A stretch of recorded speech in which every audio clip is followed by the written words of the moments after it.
Me knaqësi shumë të madhe, ja mora pak kohë për ndryshe imamit të fshatit Velekince që po du me prezentu, faleminderit shumë për kohën.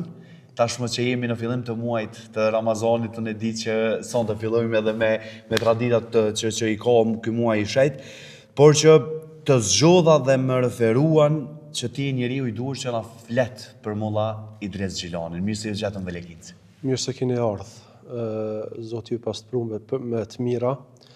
Gjithsesi, mendoj që keni zgjedhur një prej fshatrave të duhura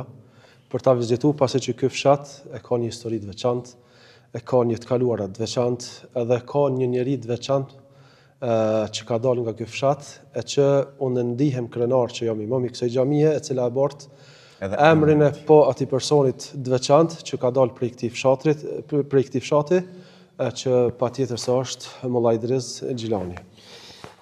Po du më ndalë pikërisht tek ky emër, mbase edhe nuk është më në mesin tonë edhe shumë vite përpara, kush ishte më saktë? Molla Idris Xhilani, mësimet e para ka lind në vitin 1901. Dhe mësimet e tij të para i ka marrë në fshatin Cërnic,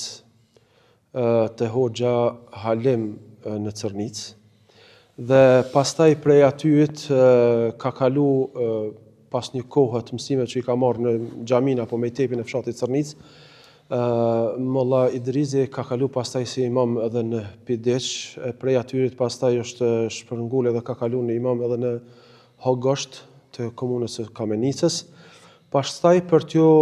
bashkangjit ose për të kryer ato detyrat edhe obligimet tjera të cilat me cilat është njoft si ato fetare, si ato kombëtare, që nuk janë të pakta të tina, për arsye se një jetë të tërë që ndoshta me vite nuk ka qenë shumë e gjatë, jeta e tina me vite ka qenë e shkurt, pasi që 1901 ka lind, kurse 1949 Molla Idrisi është nxanë rob dhe është vrarë nga forcat pushtuese serbe të asaj kohe. Dhe jo vetëm se është vrarë, po fatkeqësisht xhenazja e tij edhe është kallë,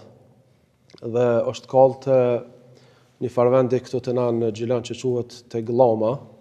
Atje domethënë për shkak urrëties të madhe që e kanë pas ndaj Molla Idrisit, për arsye se Molla Idrisi, siç dihet, çdo herë nuk ka pas fokus vetëm çështjen e fesë, nuk e ka pas fokus vetëm angazhimin e edukimit fetar në xhami, mirë po Molla Idrisi ka qenë shumë më i hapur se aq,